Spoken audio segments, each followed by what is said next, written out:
Oiê! Essa é a parte 2 da resenha do livro Quem Traiu Anne Frank. Se você ainda não viu a parte 1, eu vou deixar aqui em cima pra você e também na descrição do vídeo. Não deixa de assistir, hein?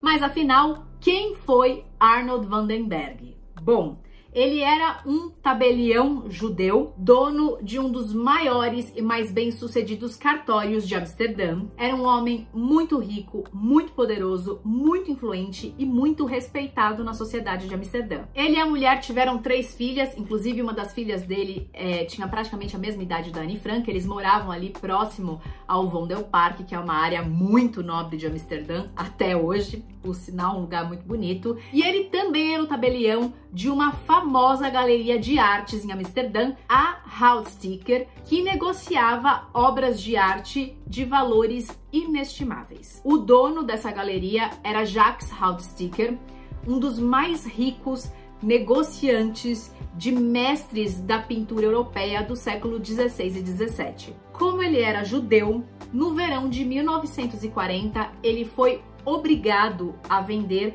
por um valor completamente irrisório a famosa coleção Houtstikker, que era uma coleção particular dele, que incluía mais de 1000 obras de arte e também imóveis, né? Imóveis assim, castelos, coisas assim muito gigantescas, gente, faziam parte dessa coleção do Houtstikker. E ele foi gentilmente convencido a vender a sua coleção a preço de banana para Alois Miedel, um colecionador de arte alemão e amigo de Arnold van den Berg. O Miedel também trabalhava na inteligência militar alemã, inclusive ele era muito bem relacionado nas altas patentes. Ele era amigo pessoal, por exemplo, do fotógrafo particular do Hitler. E em maio de 40, depois de vender a sua coleção, a família Houtstikker conseguiu embarcar para a Inglaterra. Porém, Jacques não chegou lá, gente. Durante a viagem noturna no navio, ele caiu misteriosamente numa escotilha que estava aberta, acabou caindo no porão de cargas, quebrou o pescoço e morreu. Porém, o Miedel não ficou com a coleção Houtstikker. Ele rapidamente revendeu esta coleção para Hermann Göring, chefe da Força Aérea Alemã e braço direito de Adolf Hitler. Adivinhem só quem foi o tabelião responsável por oficializar a compra?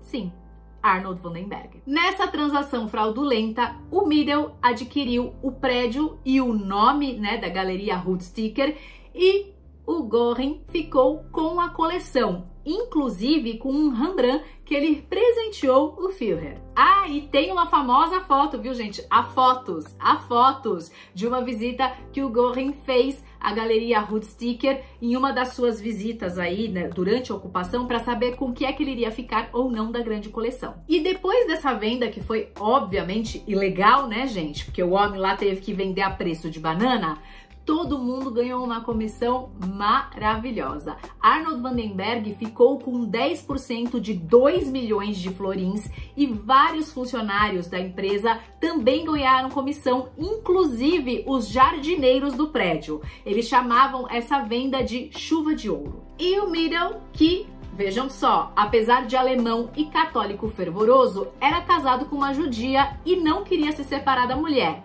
O que ele fez durante toda a guerra? Ali, ó, presenteava o Göring com vários e vários objetos de arte numa tentativa de amaciar o homem e não deixar com que ele implicasse com a mulher dele. A equipe de investigação, quando se debruçou, né, sobre o caso de Arnold van den Berg, descobriu que ele mesmo era um grande colecionador de artes. Há aqui no livro o depoimento da neta dele, e ela fala que quando ela era pequena e ela entrava na casa do avô, parecia que ela estava entrando no Rijksmuseum, que é um dos principais museus de Amsterdã. E não é só isso, ele também comercializava arte e principalmente assim coisas muito valiosas na chancelaria do Reich mesmo. O negócio era lá em cima que ele ia. E foi essa ligação dele com Miedel que fez com que ele tivesse acesso aí a essas altíssimas patentes da SS e que colocaram ele no lugar de privilégio, um lugar aí que ele podia ficar um pouquinho mais confortável, um pouquinho mais seguro. Portanto, não foi surpresa quando a investigação descobriu que ele conseguiu uma licença, uma dispensa chamada 1200, que era dado para apenas um grupo seleto de pessoas e que ela garantia uma grande proteção para esses judeus, porque eles não seriam deportados até segunda ordem. Mas é sempre importante lembrar que a segunda ordem de um nazista vale até a hora que ele quer, né, gente? Então, funcionou? Funcionou, mas eles sempre tinham um pé atrás. E com isso, o Arnold foi aí sempre trabalhando para se garantir e ir conseguindo segurança para que ele e a família não fossem deportados. Em 43, 44, se eu não me engano, o Conselho Judaico foi desmanchado e muitas pessoas que eram membros do Conselho começaram a ser deportados. Mesmo eles sendo importantes e tudo mais, eles começaram a ser mandados para campos de concentração. Nessa época, o Arnold Vandenberg, gente, ele conseguiu um documento que, assim, passada. Ele conseguiu um documento que chamava Status Karl Mayr. Sabe o que era isso? Indicava que a partir daquele momento, com aquele documento, ele não era mais considerado judeu. Ele não era mais um judeu, ele não precisava usar a estrela amarela, o J foi retirado de todo o documento, documentação dele e da família, ele não era mais judeu. Simples assim, com um papel. E foi por conta desse status, na verdade, que talvez ele acabou não sendo deportado, porque era um documento muito importante, assim, um documento muito grande mesmo, que ninguém entendeu como ele conseguiu, inclusive começaram a ter denúncias dizendo que sim, que ele era um judeu, que ele sempre se comportou como um judeu, que era um absurdo agora ele conseguir esse status, mas ele se livrou de uma deportação assim por questão de semanas. Muito esperto que era, obviamente Arnold Vandenberg não fazia só o jogo com os nazistas, ele também fazia aí um jogo com a resistência. Então ele tinha ali um jogo duplo porque ele não sabia o que ia acontecer e ele precisava estar ali bem seguro nos dois lugares. Quando o cerco aos alemães foi fechando, que eles começaram a perceber que a Alemanha ia perder a guerra, que se eles continuassem lá, pelo contato que eles tinham, eles iam se ferrar, o Middle foi embora para a Espanha. E o Arnold Vandenberg acabou perdendo o status Karl Mayr dele.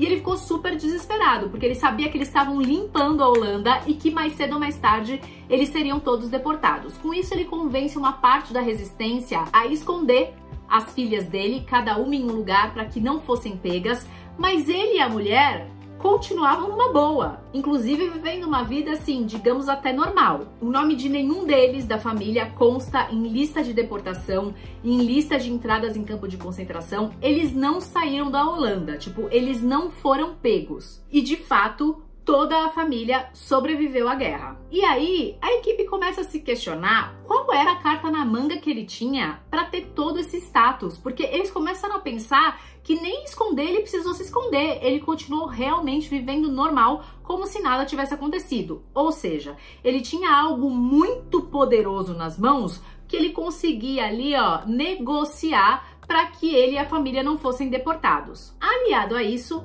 temos Otto Frank. E essa percepção que a equipe foi tendo, como a postura do Otto Frank, conforme os anos foram passando e as investigações que ele próprio fazia, inclusive indo na cadeia conversar com o Silberbauer, que ele fez algumas vezes, né, para descobrir o possível delator, como ele foi mudando a postura com relação a isso. Entre as investigações de 48 e a de 60, poucas informações tinham mudado, né, gente? Porque eu falei aqui, elas eram praticamente iguais. Porém, a postura do Otto era completamente diferente. Na de 48, ele estava presente o tempo todo, ele queria saber das informações, ele tinha sede para descobrir quem tinha delatado a família. Na de 60, ele mal estava presente, assim, ele não quis nem saber dessa investigação de 63. E os funcionários dele, principalmente os mais próximos, como a MIP, que sabia de tudo o que se passava na vida do Otto Frank, também pararam de acreditar na história de que foi o gerente do armazém que delatou o pessoal do anexo. Por que eles mudaram?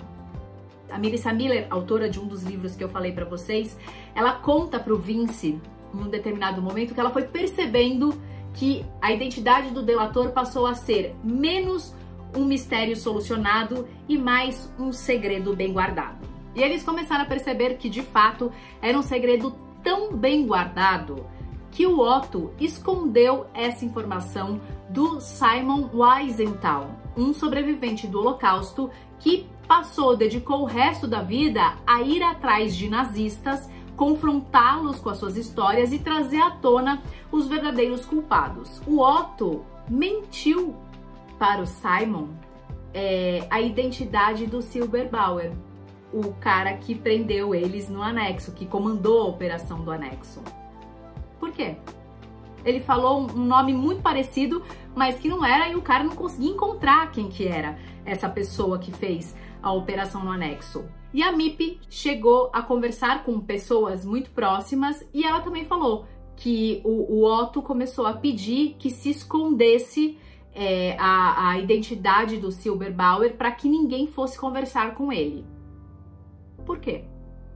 O que as pessoas poderiam descobrir se elas conversassem com este homem como ele próprio fez algumas vezes? Foi mais ou menos nessa época também que o Otto Frank deu uma entrevista, assim, gente, não vou dizer reveladora, porque eu não sei porque que as pessoas não foram muito atrás disso que ele falou, né? E as pessoas continuaram falando, é um mistério, é um grande mistério, porque ele deu uma dica muito importante, né?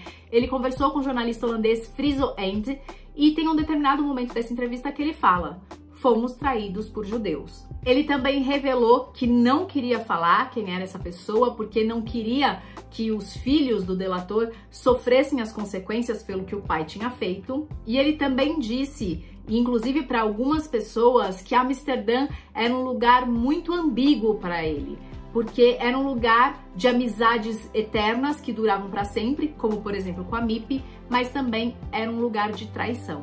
O Otto Frank morreu em 19 de agosto de 1980 e depois disso a Mipi, que era seu braço direito, uma das pessoas mais próximas a ele, passou a ser a responsável pelo legado da Anne. E assim como Otto, ela também se esquivava e negava saber a identidade do delator. A equipe teve acesso a várias e várias entrevistas, palestras, muito material que a Mipi, enfim, para quem a Mipi deu entrevistas e tudo mais, né? E eles diziam que como ela era uma mulher de poucas palavras, ela não era uma pessoa que falava muito, ela falava apenas o essencial, muitas coisas são praticamente as mesmas. Até que um dia, ouvindo novamente uma palestra que ela deu na Universidade de Michigan em 94, o Vince percebeu que a Mipi entrou numa pequena contradição. Quando eles pediram a participação da plateia nessa palestra, um jovem perguntou quem entregou os Frank. Enquanto respondia, Mipi fez uma declaração completamente espantosa. Depois de 15 anos, começamos de novo a procurar o traidor, 1963. Mas era 1960 e a essa altura o traidor havia morrido. Ela concluiu dizendo: assim, precisamos nos resignar com o fato de que jamais saberemos quem foi.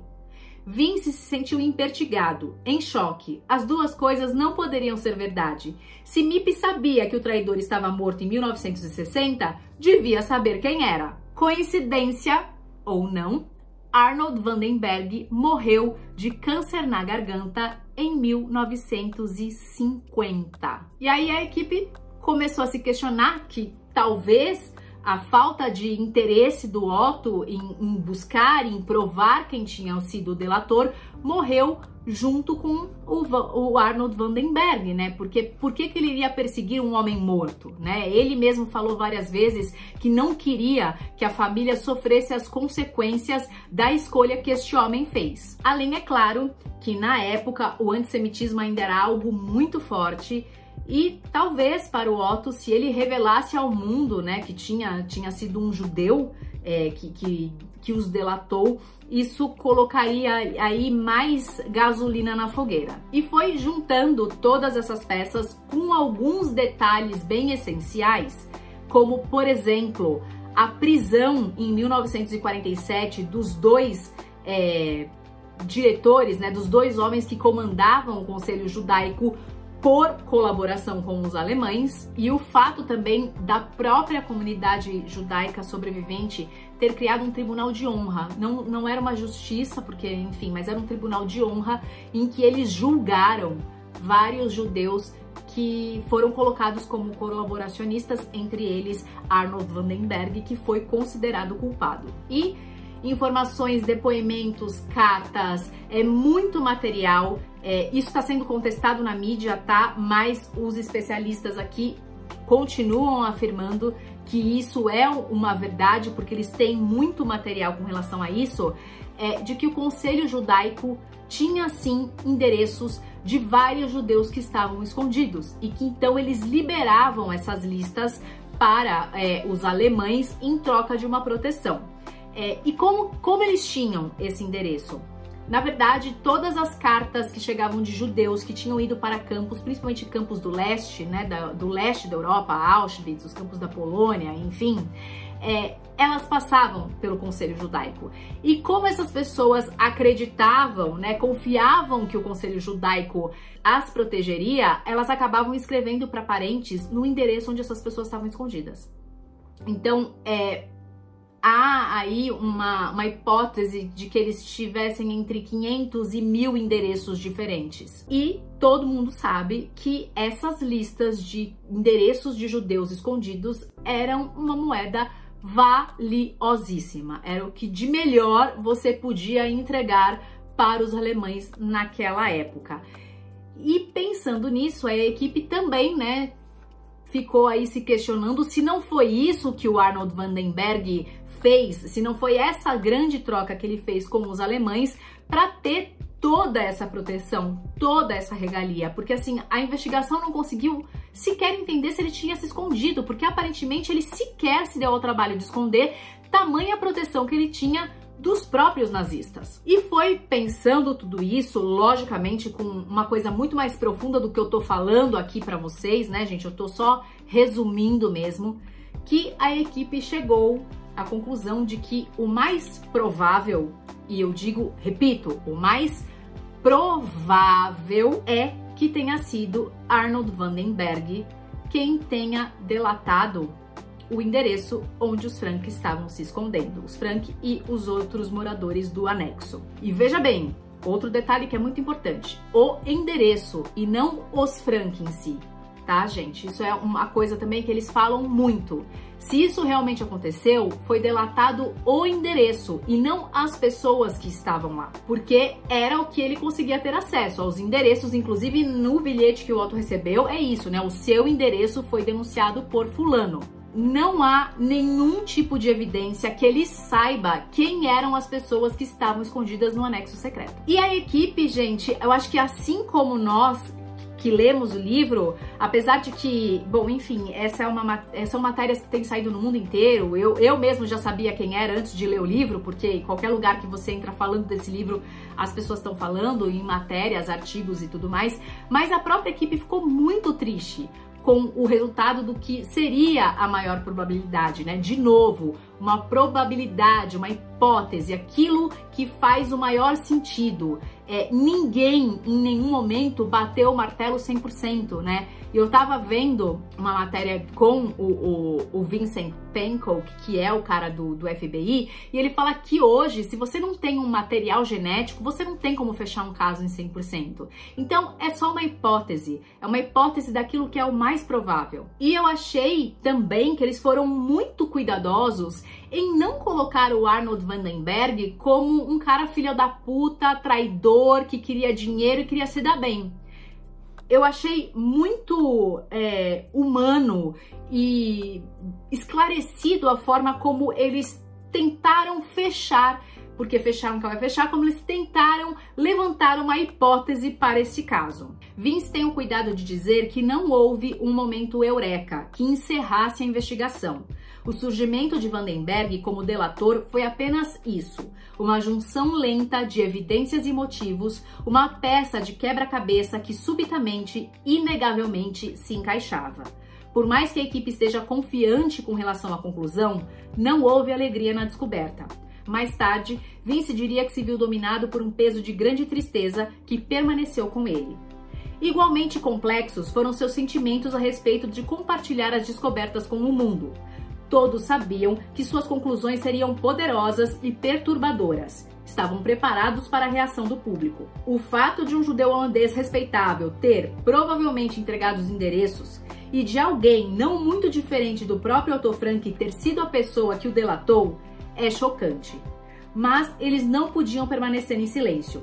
Como o Rabino Sebag tinha dito a Tess no início da investigação, a lealdade mais importante, a única lealdade que qualquer um de nós deve mesmo ter é com relação à verdade. Arnold Vandenberg foi uma pessoa posta diante de um dilema diabólico por circunstâncias pelas quais ele não era culpado e, sob pressão, pode ter deixado de entender completamente as consequências de seus atos. Ele não revelou informações por maldade ou para enriquecer, como tantos outros fizeram. Seu objetivo, como a de Otto Frank, era simples: salvar sua família. Ele ter tido sucesso enquanto Otto fracassou é um terrível fato histórico. No verão de 1944, era sabido que o extermínio esperava as pessoas após as deportações. Será que conseguimos imaginar isso para os nossos filhos? Vivendo em um estado constante de medo da prisão e da deportação, como uma pessoa mantém o equilíbrio moral? Umas poucas conseguem, a maioria não. Nunca podemos ter certeza de como agiríamos até de fato nos encontrarmos no meio do mesmo horror. As escolhas de Arnold Vandenberg foram mortais, mas, em última instância, ele não foi responsável pela morte dos residentes do número 263 da Princeton Crash. Essa responsabilidade compete aos ocupantes nazistas que aterrorizaram e dizimaram uma sociedade colocando vizinho contra vizinho. Foram eles os culpados pela morte de Anne Frank, Edith Frank, Margot Frank, Hermann Van Pels, August Van Pels, Peter Van Pels e Fritz Pfeffer, e de milhões de outros, escondidos ou não. E isso jamais poderá ser entendido ou perdoado. Eu gosto muito da forma como esse livro termina. Porém, sabemos aí os babados, as confusões, tudo que tem dado, né? O livro tem sido recolhido em diversos países. A editora na Holanda emitiu um pedido de desculpas, dizendo que a investigação foi uma investigação falha, uma investigação rasa, e que eles não poderiam jamais ter feito uma acusação dessa. Sendo que aqui, pra mim, eu acho que eles não acusaram ninguém, eles apenas levantaram mais uma hipótese. Uma boa parte da comunidade judaica europeia também se revoltou, dizendo e soltando várias notas de repúdio, dizendo que este livro e o resultado dessa investigação era um desrespeito às vítimas do Holocausto. E aí, digo mais uma vez, com todo respeito, vocês sabem o respeito que eu tenho por esse tema que eu tanto estudo, mas, gente, não é de hoje que se sabe que vários judeus entregaram outros judeus. Isso era algo que acontecia, infelizmente, porque a guerra faz isso com as pessoas. Essa é só mais uma história, né? Mais uma hipótese de um judeu que possa ter entregado outros 8 judeus. A gente já leu isso em outros livros. A equipe foi acusada de se basear em fofocas, em especulações, acusados de serem sensacionalistas e de irresponsáveis por trazerem um tema tão sério, uma acusação tão séria no momento em que o antissemitismo está crescendo no mundo. O antissemitismo e a negação do Holocausto. E mais uma vez, eu digo aqui, com todo respeito a esse assunto que vocês sabem que eu tenho, infelizmente, a negação do Holocausto sempre existiu, gente. E digo que ela vai continuar existindo. Por mais que a gente tente reverter isso, né? Então, a culpa não é desse livro, a culpa não é da investigação, né? Infelizmente, esse buraco é um pouco mais embaixo. E se a gente for pensar dessa forma, outros livros precisam ser recolhidos, inclusive a maioria do que está aqui na minha estante. Porque todos eles, de alguma forma, trazem alguma história que nem sempre vai ser uma história muito legal para a comunidade judaica. Inclusive, ali tem a biografia do Hitler, né? Então, se a gente está falando que o antissemitismo está voltando, que a negação do Holocausto, teria que ser o primeiro livro a sair de circulação. E não, esses livros, tudo isso aqui, gente, é material de estudo. Isso não tem que ser varrido para debaixo do tapete. Isso tem que ser estudado, até para que a gente consiga combater o antissemitismo e ver se a gente consegue terminar de vez com a negação do Holocausto. E, inclusive, eu dei exemplos para vocês lá atrás no vídeo de alguns livros que trazem uma investigação, que não são investigações do nível que foi essa investigação, e que trazem aí pessoas como possíveis delatores. Mas para além desses que eu trouxe aqui e falei para vocês, gente, existem vários e vários e vários livros apontando para várias e várias e várias centenas de pessoas. E por que ninguém nunca pediu que esses livros fossem recolhidos? Se eles foram baseados com tanta falta de prova, muito menos provas do que essa investigação. Por que esses livros nunca foram recolhidos? Por que o livro a biografia da Beppe, que o tio acusa como provável delatora dos moradores do anexo a própria tia, por que ele nunca foi recolhido? Por que o livro que a Melissa Miller escreveu, que aponta a Lena Herzog como a possível delatora, por que ele nunca foi recolhido? Por que o livro da Carol Ann Lee, que coloca como possível delator aquele homem que durante anos chantageou o Otto Frank, por que ele nunca foi recolhido? Por que os diversos, e são diversos livros que foram escritos sobre este caso, sobre Anne Frank, a família Franco, o esconderijo, e que apontam muitas vezes, mesmo depois das duas investigações que apontam Willem van Maaren como o possível delator, por que eles nunca foram recolhidos? Agora, este livro aqui, que aponta, como todos os outros, e baseado numa investigação muito melhor, que há uma grande probabilidade do possível delator ser um judeu, milionário, influente, poderoso, aí, nesse caso, é uma irresponsabilidade? Por que, gente? Qual é a diferença dele para os outros? É que ele era milionário, influente, judeu e os outros eram pobres? Então, se a investigação tivesse chegado à conclusão que fosse um Zé Ninguém dentro da sociedade, aí a investigação ia valer, aí tinha dado certo. O problema é que o cara era um judeu milionário e poderoso. É esse o problema? O Vince Pankow, como eles escreveram aqui no final do livro, que eles já estavam esperando que ia ser o bafo, que eles iam tomar as pedradas, ele contestou todas essas críticas que ele tem recebido. Mais uma vez, ele afirma que foi uma investigação muito séria, baseadas em algumas evidências, sim, e de muito tempo, né? Um trabalho feito durante muito tempo com uma equipe muito séria e que é apenas uma hipótese, que eles não estão fechando esse caso, eles não estão acusando ninguém, eles estão apenas levantando mais uma hipótese de centenas que existem desde 1944. Bom, conforme prometido, a minha opinião sobre o caso. Gente, eu acredito nesse caso, eu acredito nessa investigação. É claro que podem existir falhas, erros, né, apontamentos que vão para um lugar e que talvez não seja. Mas, gente, eu fui entendendo, e conforme eu fui atrás de outras informações, que, na verdade, tiveram essas duas investigações que foram feitas aí muito marromenos, em 47 e em 63, que foi mais duas investigações para inglês ver do que para qualquer outra coisa. As duas giraram em torno da mesma pessoa, mas esse caso nunca teve uma investigação séria. Foi a primeira vez que o caso Anne Frank teve uma investigação séria. Ninguém nunca tinha investigado esse caso seriamente, não neste nível, né? E, gente, me desculpem, mas ninguém vai passar 5 anos brincando de fazer um trabalho. Ninguém vai passar 5 anos, gente, para entregar um material raso com os profissionais que estavam envolvidos. Gente, é assim, eu fui colocando o nome das pessoas na internet, é gente muito foda. É gente muito foda nas suas áreas de atuação.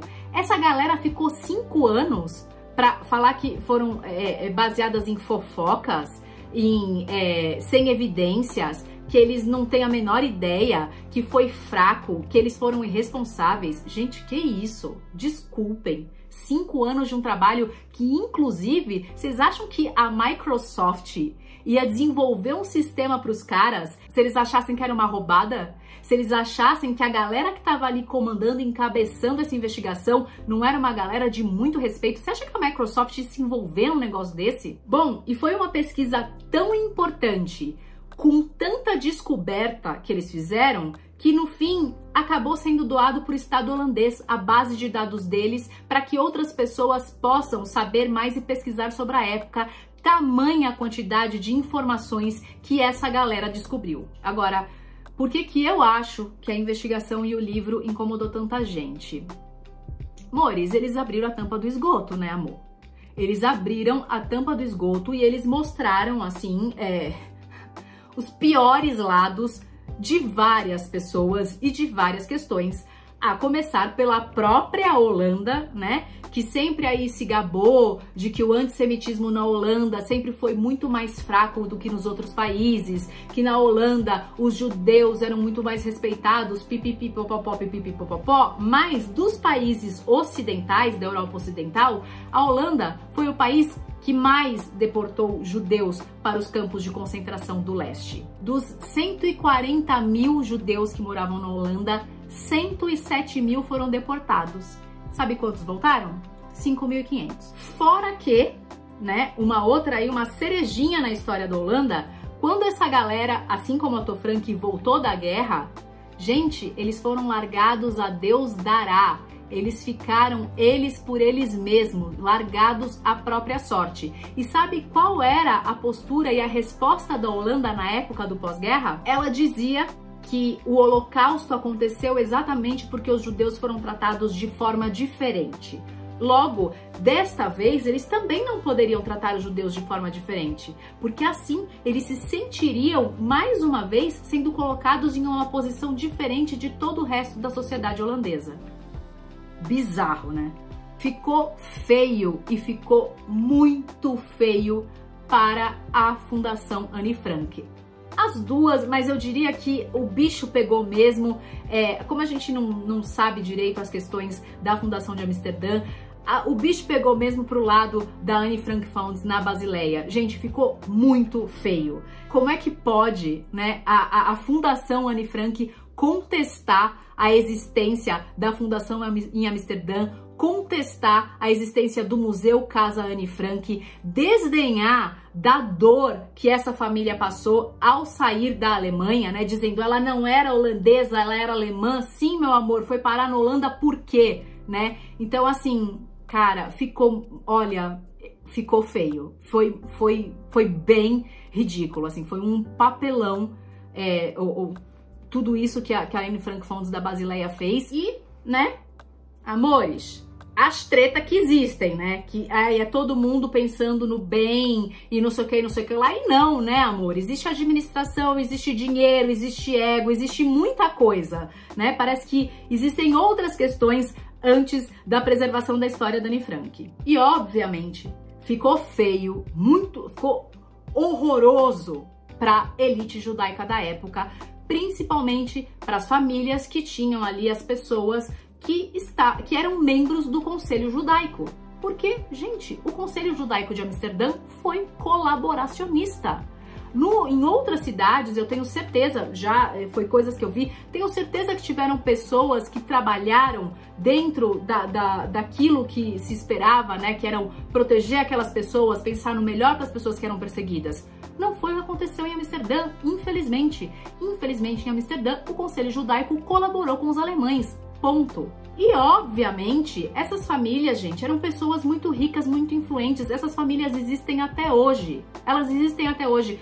Você imagina essas famílias poderosíssimas do jeito que elas são, elas abrirem um livro e ver, tipo, a cagada que um parente fez na época da guerra com o seu próprio povo? Além do mais, hoje o mundo inteiro sabe o que antes era praticamente uma história restrita somente à Alemanha, que uma das grandes delatoras e uma das pessoas que mais traiu os judeus na Holanda foi exatamente uma judia. E se a gente pensar, né, no Arnold Vandenberg como aí a hipótese de que ele é o possível, de que ele foi o possível delator da família Frank e dos outros moradores do anexo, gente, olha a ironia disso, né? Anne Frank, o maior símbolo de tudo isso que aconteceu, né? Porque às vezes as pessoas podem até não entender o que foi a Segunda Guerra, o que foi o Holocausto, mas a Anne Frank, todo mundo sabe que era a menina judia que ficou escondida, escreveu o diário e morreu. As pessoas sabem, pelo menos esse básico. Anne Frank, o grande símbolo disso, a menina judia que escreveu que, apesar de tudo, eu ainda acredito na bondade humana, foi delatada por alguém do seu próprio povo. Olha a ironia disso, gente. Eu entendo quando a equipe fala aqui que é muito triste, porque é muito triste, gente. Principalmente se a gente pensar, apesar de que, mais uma vez, eu reitero o que a equipe falou aqui, e é verdade, né? O que a guerra faz as pessoas fazerem, a condição, o nazismo colocou essas pessoas na condição de delatar o vizinho, o amigo, o pai e a mãe. Foi o nazismo, não foram as pessoas. Mas o Hitler sempre vendeu a imagem, né, de que os judeus eram traidores, de que os judeus eram egoístas, que eles só pensavam nele, que não se podia confiar, que eles estavam sempre querendo se dar bem e tal, não sei o que, nananana. E o símbolo maior de tudo isso, de toda essa luta, foi possivelmente delatada por um judeu. Vocês entendem agora por que este livro está sendo recolhido, gente? Eles colocaram o dedo na ferida de muita gente. Eles abriram a caixinha de Pandora de muita gente que não queria que se mexesse nessa história. Tanto eu acho que é isso, e fico muito convencida, porque senão, gente, já tinha tido várias investigações muito importantes em cima desse caso. Ninguém mexeu nesse caso veementemente, a não ser agora. Eu tenho também uma outra visão do que está também colaborando para que essa investigação seja contestada. É o livro, gente. Eu adoro a história da Anne Frank, eu adoro tudo que envolve o universo da Anne Frank, mas o livro é muito ruim.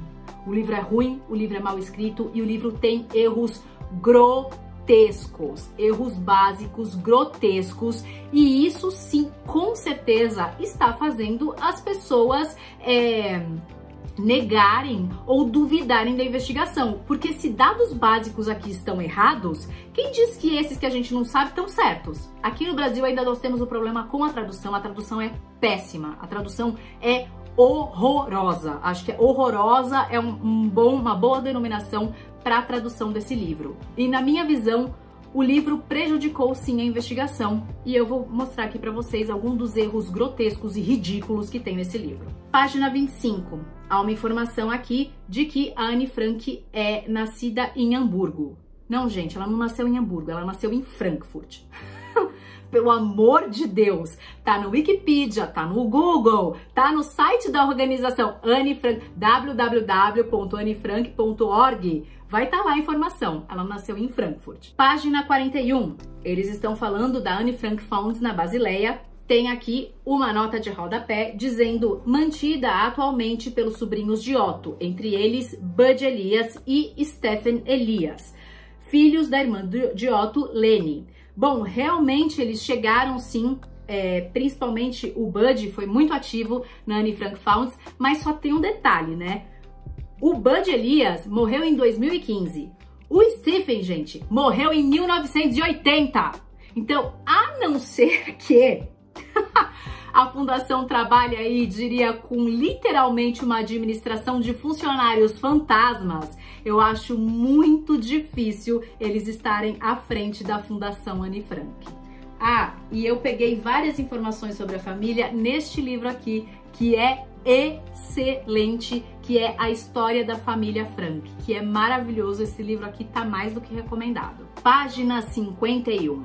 Eles estão falando sobre o lugar onde a família morava, né, em Merwe-de-Plaine, o número 37, já estive lá 2 vezes em minha vida, e tem uma nota de rodapé. Atualmente é possível visitar a casa dos Frank. Em 2004, o apartamento foi comprado pela casa de Anne Frank e transformado em um retiro para escritores. Houve um grande cuidado para restaurar o estilo da mobília nos anos 30, copiados de fotos da família Frank. Em cima da escrivaninha de mogno no quarto de Anne, há uma foto dela sentada junto ao móvel original. Gente, não, pelo amor, gente, você não precisa ser eu, a doidinha do universo Anne Frank, que gosta, que ama e tal, para saber que essa informação é errada. Qualquer turista que vai buscar no Google informações sobre Amsterdã vai saber que o apartamento dos Frank não é e nunca foi aberto à visitação. Gente, como eles falam aqui, este apartamento, no número 37 desta praça, da Merwe-de-Plaine, não sei se é assim que fala, ele fica numa área residencial, completamente residencial de Amsterdã, num prédio onde moram outras famílias. Então, assim, primeiro que seria uma completa loucura fazer daquele lugar um museu.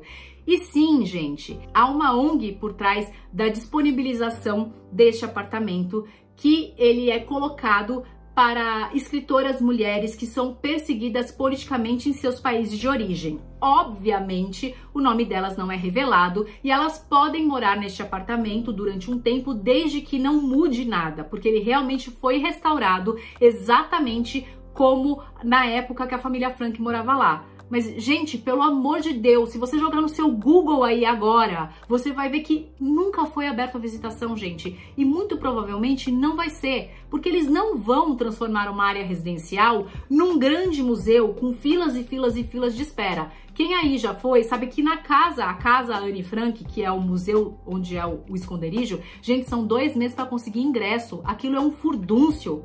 Pelo amor, olha a irresponsabilidade dos caras. Então, assim... sério, a pessoa não deu o trabalho de olhar o Google, gente. Na página 72, tem um outro erro de data, que é Mip e Margot foram de bicicleta para o anexo na manhã de 6 de junho. 6 de julho, né, Brasil? Porque se fosse 6 de junho, não ia nem dar tempo do Otto dar o diário de presente para Anne, né? Eles já tinham se escondido antes, o diário não ia existir. Então, vocês percebem? São erros muito básicos que eu tenho certeza que colocam a investigação em dúvida. E de verdade, uma outra opinião minha, com todo respeito ao trabalho da Rosemary Sullivan, mas este livro aqui, esta investigação, deveria ter sido escrita por uma jornalista investigativa, gente, e não por uma biógrafa. A Rosemary Sullivan é uma biógrafa, ela não tinha que escrever este livro.